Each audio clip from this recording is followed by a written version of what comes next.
कक्षा 4।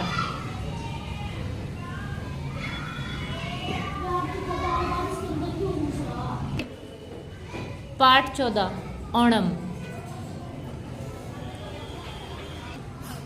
ओणम के अभ्यास प्रश्न। सबसे पहले शब्दार्थ। शब्दार्थ में श्रावण मास, सावन का महीना, मध्याह्न काल, दोपहर का समय, पौराणिक कथा, पुराणों से ली गई कथा, पराक्रमी, वीर प्रतापी, उल्लास, खुशी, चेतना, प्राण, संचार, फैलना, पर्यटक, सैलानी। अब इसके बोध प्रश्न। प्रश्न नंबर 1 है, भारत को त्योहारों का देश क्यों कहा जाता है? भारत को त्योहारों का देश क्यों कहा जाता है? क्योंकि यहाँ पर साल भर में बहुत सारे त्योहार मनाए जाते हैं। हर साल कोई ना कोई त्योहार यहाँ पर आता रहता है, इसलिए भारत को त्योहारों का देश कहा जाता है। तो इसका उत्तर है, भारत को त्योहारों का देश कहा जाता है क्योंकि यहाँ पर वर्ष भर त्योहारों की धूम मची रहती है।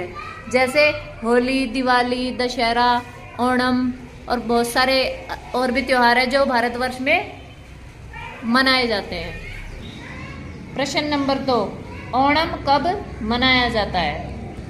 ओणम कब मनाया जाता है? ओणम श्रावण मास में मनाया जाता है। तो जो ओणम का त्योहार है कौन से महीने में मनाया जाता है? सावन के महीने में, श्रावण मास में मनाया जाता है। तीसरा प्रश्न, ओणम के साथ कौन सी पौराणिक घटना जुड़ी है?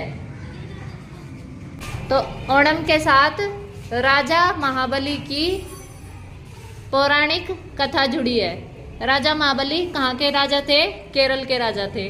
तो केरल के राजा जो राजा महाबली थे उनकी जो पौराणिक कथा है वो इस ओणम के साथ जुड़ी है। मतलब ओणम इसीलिए मनाया जाता है। उस दिन माना जाता है कि राजा महाबली इस दिन केरल में आते हैं। तो इनके साथ और उनके साथ राजा महाबली की पौराणिक कथा जुड़ी है। प्रश्न नंबर 4, पूक्कलम किसे कहते हैं और इसे कौन तैयार करते हैं?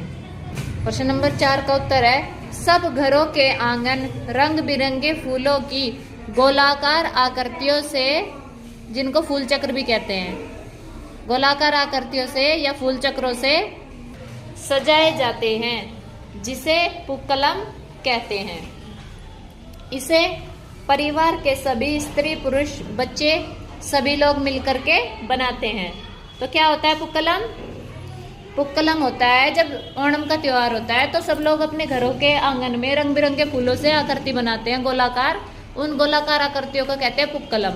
और इसे सभी परिवार के लोग, बच्चे, पुरुष, स्त्री सभी लोग आपस में मिलकर के सजाते हैं। नौका दौड़ प्रतियोगिता कैसे होती है? इसका उत्तर है, ओणम के अवसर पर नौका दौड़ प्रतियोगिता होती है। दूर दूर के गांवों से सर्पाकार नौकाएं पंबा नदी के तट पर लाई जाती हैं और उनकी पूजा की जाती है। गांव के सभी वर्गों के व्यक्ति विशालकाय नौकाओं में परंपरागत पोशाकें पहनकर सभी अपनी नौकाओं को एक निश्चित ताल में चलाते हैं। दौड़ में विजेता रही नौकाओं को पुरस्कृत किया जाता है। तो ओणम के दिन नौका दौड़ प्रतियोगिता कराई जाती है। उसमें सभी गांव की दूर दूर से नौकाएं आती है और वो नौकाएं पंबा नदी के तट पर लाई जाती है और फिर उनकी दौड़ लगवाई जाती है। उसमें सभी व्यक्ति अपनी परंपरागत पोशाकें यानी कि जो उनके परंपरागत कपड़े हैं वो पहन करके उनमें बैठते हैं और उन नौकाओं को चलाते हैं। और जो कोई जीतता है, जो विजेता होता है, उसको फिर इनाम दिया जाता है, पुरस्कृत किया जाता है। तिरुओणम क्यों महत्वपूर्ण है? ओणम का पहला दिन तिरुओणम कहलाता है। यह दिन बहुत ज्यादा महत्वपूर्ण होता है। क्यों होता है महत्वपूर्ण? क्योंकि तिरुओणम पारिवारिक जनों के मिलन, पारस्परिक प्रेम और सहयोग का पर्व है। इस दिन बाहर गए हुए सभी लोग वापस घर लौट आते हैं और उल्लासपूर्वक मिलजुल करके त्योहार मनाते हैं। हाँ भाई, तो तिरुवोणम क्यों महत्वपूर्ण है? क्योंकि तिरुवोणम के दिन जो लोग बाहर गए हुए होते हैं ना, वो सभी अपने अपने घर पे आ जाते हैं और सब मिलजुल करके त्योहार मनाते हैं। इसलिए ये त्योहार तिरुवोणम जो है बहुत ही महत्वपूर्ण है। ओणम के पहले दिन को कहते हैं तिरुवोणम। ओणम 3 दिनों तक मनाया जाता है, ठीक है। तो 5 दिन तक मनाया जाता है वैसे तो, लेकिन ओणम का जो पहला दिन होता है उसको तिरुवोणम कहते हैं। अब है रिक्त स्थानों की पूर्ति कीजिए। दक्षिण भारत में ओणम केरल का प्रमुख त्योहार है। इसमें आएगा केरल। यह श्रावण मास में मनाया जाता है। इस खालिस्तान में आएगा श्रावण। ये कौन से महीने में मनाया जाता है? श्रावण मास में मनाया जाता है। ओणम आनंद और उल्लास का पर्व है। इसमें आएगा आनंद और उल्लास। तिरुवोणम के तीसरे दिन महाबली अपने लोक लौट जाते हैं।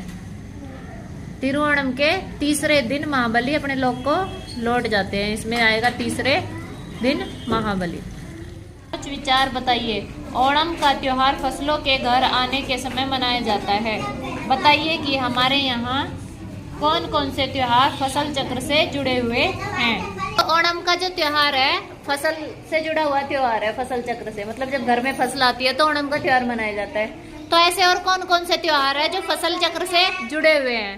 पहला है Lohri, number 2 Pongal, number 3 Bihu, number 4 Baisakhi, number 5 Makar Sankranti और ओणम तो है ही फसल चक्र से जुड़ा हुआ। ये पाठ भी हमने पढ़ा है अभी। तो ये त्योहार हमारे किससे जुड़े हुए हैं? फसलों से जुड़े हुए त्योहार है।